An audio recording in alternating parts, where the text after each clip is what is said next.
Hello and welcome to the Mission City Podcast. We've got quite the cast with us today. Joining us is Central Campus Pastor Dave Cash, Northwest Campus Pastor Chuck Foster, Central Campus Students Girls Minister Morgen, Stange, and Northwest Campus Students Girls Minister Olivia Robbins. Yes, I know, quite the titles. We wanted to bring in Morgen and Olivia to share their perspective on student ministry. They're going to share how they came to Mission City, but they also have some great advice for other student ministers, as well as church members and parents about how we can support teenagers today. I'm excited for you to hear this discussion, so let's go ahead and pass it along to Dave and Chuck. Hey, good morning, Dave. How's it going?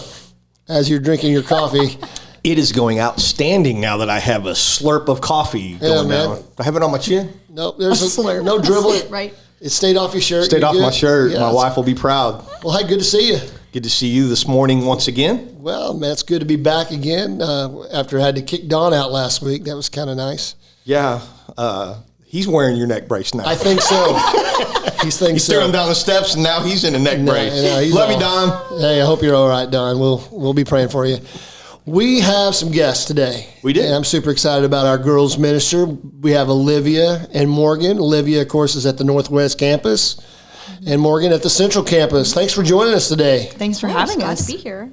Y'all excited? Oh, yes. Always. You probably couldn't sleep last night thinking about being on here. It was like the night before Christmas. I just The sat up excitement. waiting. The night before podcast and all through the house. It's kind of like we can. No sleep was heavy. The sleep was not heavy. You know what Up we in probably Jay's could do, house. Dave, is I think we could almost like, we could see how much money we could raise because we have so many people wanting to get on the podcast now. That's true. This could become a lucrative thing for us if we would just. If you dial right now, you can enter our drive. We'll have a drawing. seventh column. You could be a guest on Mission City Podcast. Yeah, there's kind of desire to do that. But we're super excited about having our girls on. They do a tremendous job at Mission City working with our students. And so, first of all, tell us a little bit about how you got to Mission City and a little bit about Probably drove.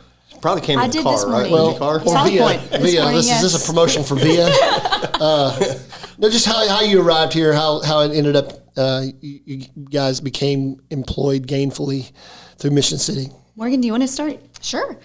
So I actually started going on 3 years ago. I had moved back to San Antonio for school, and a friend of mine who was in the college ministry Go Roadrunners, right? Go Roadrunners, yes.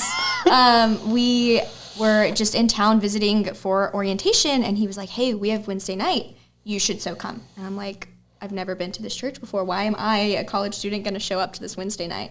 And, at that point, I had known that I was called to ministry, that girls were my thing. And so I showed up on a Wednesday, and I was like, what do you want me to do? Like, you want me to serve pizza? You want me to play volleyball? Like, what? Tell me what you need, and I'll do it. And so I got to meet the old student pastor, Cody, and just connect with a ton of girls, and it just kind of snowballed from there. I came back the next week, and Cody was like, hey, do you want to lead our girls' study after service? And I was like, what do you mean? And he's like, no notes, just ask questions. I'm like, that sounds terrifying, but I'll do it. Sounds great. And so I just kept coming, and then from Wednesday nights, I came on a random Sunday, and one thing led to another, and I just haven't stopped coming. About a month after showing up that Wednesday, Cody was like, hey, we have an internship. Do you want to be our intern? And I was like, that sounds terrifying again, but I'm in college. I have nothing else better to do with my time. Let's do it. So I did the internship and just kind of started to work with Cody, and then COVID hit. And COVID was chaos for our student ministry. Everything went online for everybody. Yeah. And then in the midst of COVID, Cody was like, hey, you know what? Why don't you start something for our girls specifically? So I got to be creative and kind of challenge myself to do things for the girls kind of personally, and they've grown tremendously in just their own group of people. And so that continued as I went to college up until May when I graduated. And so from an intern to an associate and now full-time girls minister. And so there's been a lot of change and a lot of roles as I've been here for 3 years. And it seems like a long time, but it looks really short looking back. But it's been a great growth season of seeing everything and being a part of it. And so it's exciting working with JT and getting to see how, what I do and what he does campus meshes really well with our students at the central campus and, their needs and what our kids are like compared to, Northwest and all of that. So it's been really, really cool to just be a part of for me and my season of life with college and everything changing. So it was good. Awesome. Cool deal. It's awesome. Well, you're doing a great job, and our girls love you. And because I have a daughter in the student ministry, and so I see how important that relationship is between us having. I love the fact we have a girls minister. Always did that whenever I was pastor, and try to have somebody that with the girls because of what they deal with and different things, and having somebody they could talk to. So I'm always very grateful that you're here. So Olivia, share with us, how did your road lead you to Mission City? So mine's a little bit different. I kind of put myself in the category of young old people. I'm not like young just starting out, but I'm not necessarily like ancient yet. And so I have been in ministry since I was 20, and I'm 28 now. And yeah, that's old. Yeah, that's ancient. Old. Hey, to a middle school girl who's 11, where's your that's walker? An ancient artifact. And so when I came to Mission City, I'd already been doing ministry for a while, but I have felt God calling me to a big move twice in my life. Once was moving from Tennessee to Texas. Originally, I knew that God had called me here. I didn't quite know what that opportunity looked like. That's an easy call, going from another state to Texas. That's just casually. I'd agree. By yourself. I'm pretty sure it's God. Yes. I think it's Texas. At that point, you're kind of like, well, I hope it is because I'm here now. Yeah. But I had been told my whole life that we should fear missing out on what God has for us more than we should fear the unknown. And so I moved, and God was so faithful and used me in a big way at a different place. But then I felt that call about a year ago, almost a year ago exactly, in October, and I felt God calling me back to student ministry, which is the thing that I love most about ministry, is just being with students. And I felt God tell me before, which is, it's going to sound like I was overly confident, but I felt God tell me before I ever interviewed at Mission City that this was where I was supposed to be. Like, I was supposed to be in student ministry at Mission City. And I can't remember who it was, but I told somebody, yeah, I'm going to work at Mission City. And they said, oh, did you get the job? And I said, no, I haven't interviewed yet. But God told me I was going there. And so I've Even though you showed up at the wrong campus the first time. I did. I didn't know there were two. And the Northwest one is not on Northwest Military Highway, in case anybody's wondering. Yes. That could be confusing. It is a little confusing. And so after showing up at the wrong campus and having to make a solid comeback when you told me that I needed to go to the other campus, I met the staff and I fell in love with the culture here of engaging people where they are with the gospel, not waiting for them to come to you, going where they are and leading them into lives of transformation. It's not just evangelism, which is so widely important, but it's also discipleship. Yeah. Yeah, that's awesome. So what are some of the favorite things you guys get to do and be a part of in your ministry? For me, it's just doing life with the girls. I mean, I've gone to like 3 volleyball games in just the last 2 days, and game practices. I've had way too many birthdays in the month of September that I can count.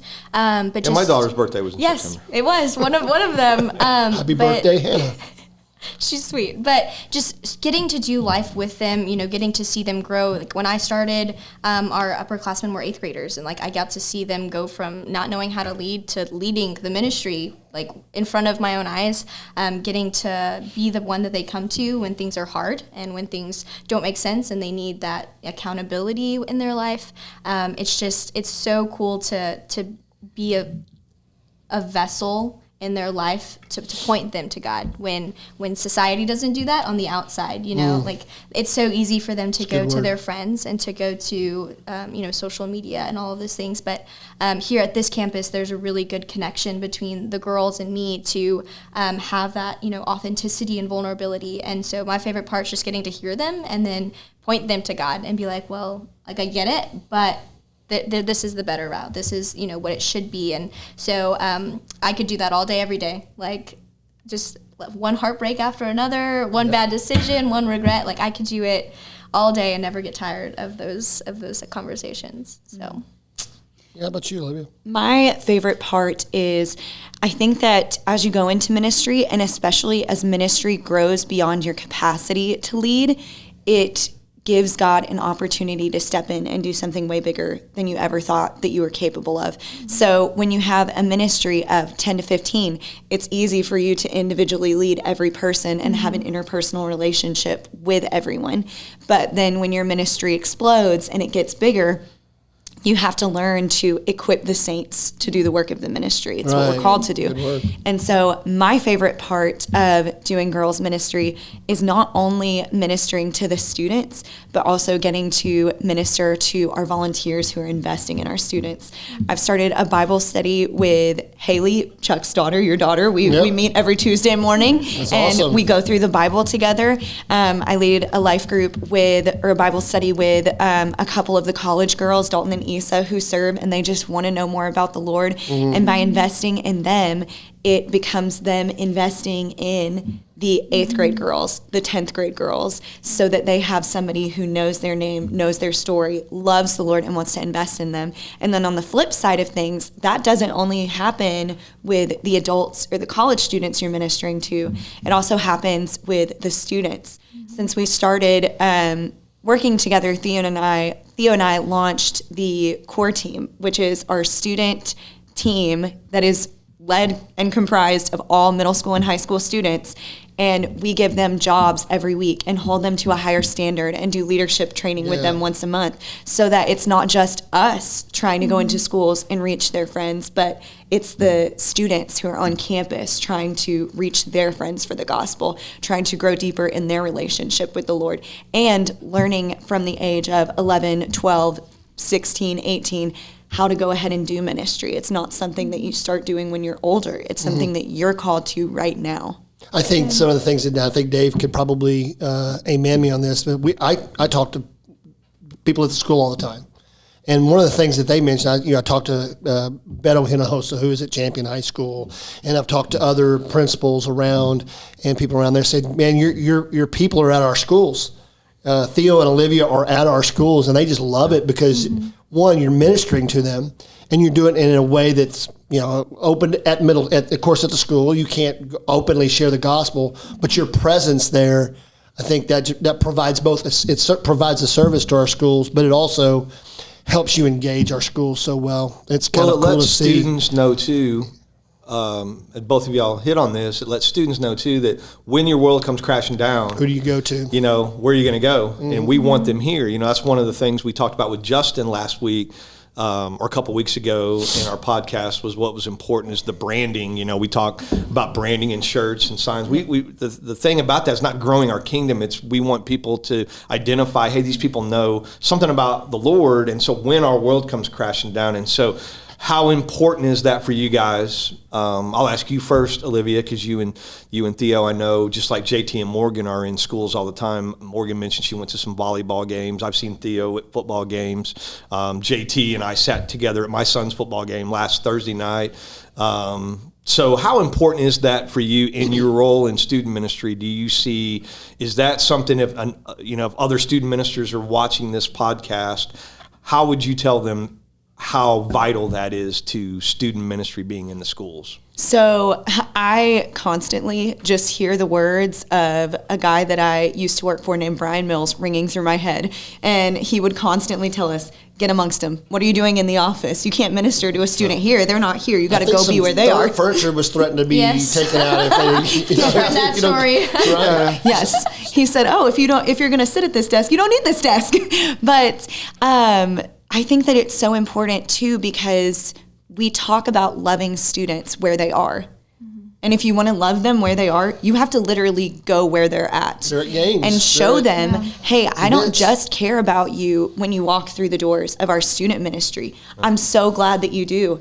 But even if you decide to never walk through these doors again, I'm still going to love you. I'm still going to encourage you. I'm still going to be with you. And you can build a surface level relationship with a student at student ministry, but you go so much deeper when, like yesterday, I picked up a high school girl named Laurelyn from Champion, picked her up in the car rider line, and then we went to Chick-fil-A, and we had so much more deep, meaningful conversation and that 1 hour than we have in the last 4 weeks at student ministry, because then you can focus on what's going on in their life and show them that you're there for them no matter where they are. Yeah, and you know, and I know that I'm sure you guys have done stuff like this, but I know Morgan and JT, one of the things they did was across the street from Churchill High School. They had actual students. Most of them didn't even go to Churchill, engaging students as they walked in with. You guys had popsicles and stuff. Yeah. So I'm out at Man Church, and a student walks up, and I go, "Hey, can I help you with something?" And he's like,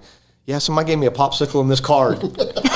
And here I am. They walk to the church, you know? Yeah. And so I was like, well, they're in that building. He's like, he looks at the building and he's like, yeah, I'll just wait here. And I go, well, let me go get the building and bring it to you. So I went and got JT and I brought him over. And there's been the same thing with I've came and got Morgan when there's been girls at biz. So talk a little bit about how you involve the students that come here at the school to engage people here.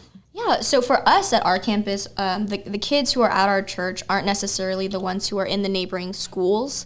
A lot of our schools are Catholic background, and the ones who, you know, have a faith but don't go to church. And so when we invite them to church, they're against it. They're like, no, like, we have a faith, we don't need to go to a building, you know? And so going to those sports things for me is taking the church to them, right? Going into their lives, like Olivia said. And so, sorry, Dave, you pick something up there.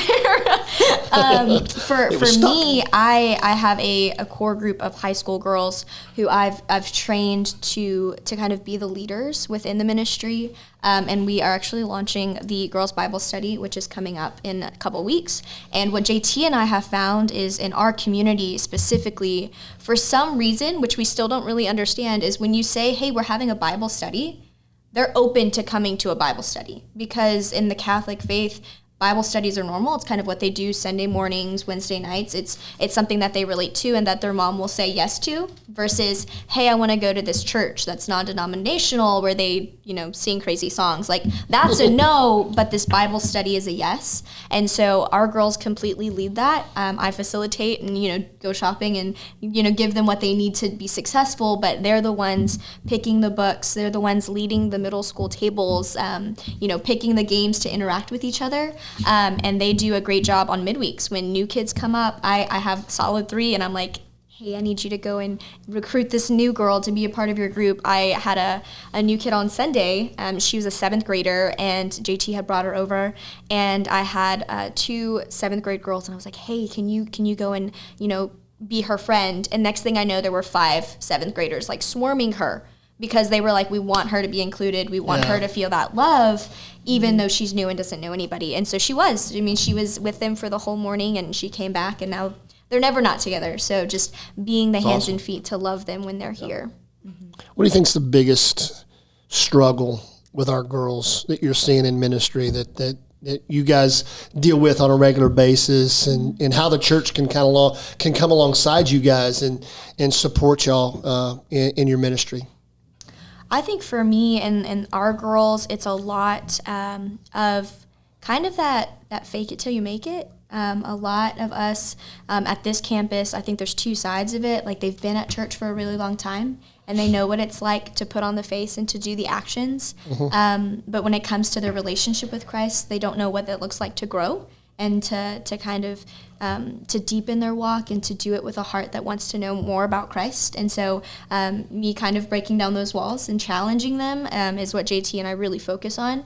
But the other side of that is just society is so anti-church and so much against what we believe, right? Like, a lot of the kids are all about comfort. They want, you know, their plans to go forth. They want to be happy all the time. When anything bad goes wrong, they think everything's over. I had a conversation with a girl last night, and somebody got asked to homecoming, and she was going to ask him to homecoming, and she went full meltdown. And I'm like, but this isn't the important things. Like, this your purpose, your identity, that is what's being attacked in our girls a lot, because everything that they do is attacking their person and who they say that they are, versus them being rooted in what they should be rooted in. And so as the church, you know, I think it's just continuing to show them, like, hey, your identity isn't in what you do or who you are. It's in Christ. Yeah. And you have to be rooted in that, so that when these things happen, you have a foundation that's stronger than what's around you and what's happening.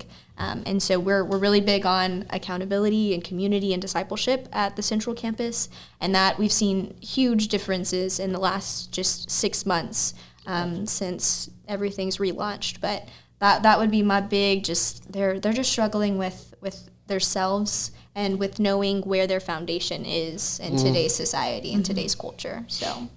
Yeah, the identity in Christ is that's even for adults. We put our identity sometimes in our jobs or in our hobbies or whatever that might be. And then when something happens, if my identity is in, let's just say an A&M football guy, your identity's that, and That then, would not be good this week. Appalachian State rolls into town. Where? Appalachian State. Where? Appalachian State rolls into town, and then, your identity is shook up. But if you're like, shattered and demolished. No, I'm kidding. But if it's your identity's in the sports things, and I joke because, my sport team lost Sunday as well. But anyway, if that was everything, my world falls apart all the time. If that, and so the evil one constantly defines me by my sin, or he defines me by my hobby, but Jesus defines me by his work on the cross, and that's where my identity is. That's what Pastor Matt talked about last week, and Jeff talked about the breastplate. What is our breastplate? Yeah. What's in front of us to protect who we are, and so much we put our job, our identity in, which is in so many different things in the world. Excuse me. For me, it was baseball, and when that was taken away, it was like, what do I do now? Yeah. And I'm sure that happens with girls when you say.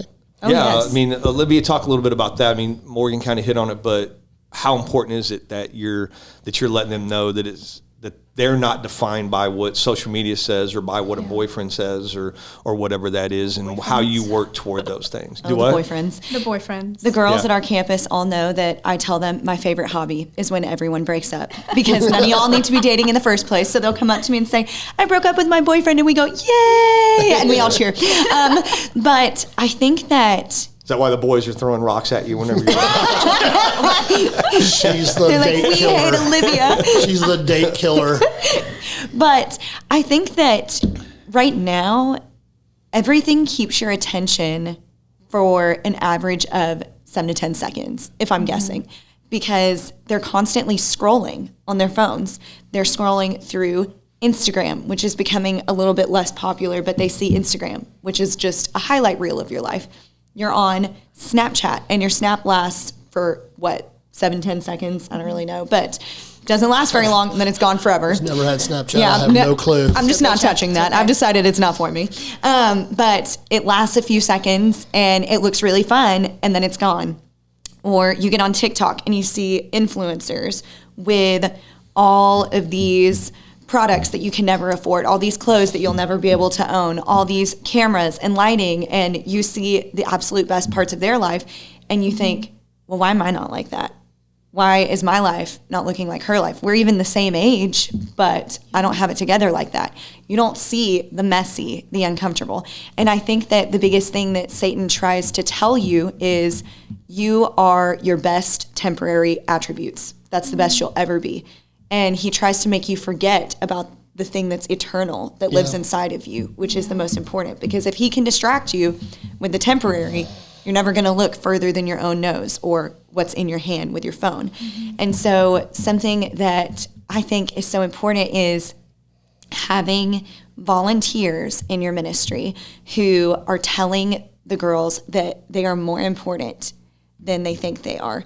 They're capable of so much more for the kingdom of God. Jesus thought you were so precious, he was willing to die an agonizing death so you could know his Father.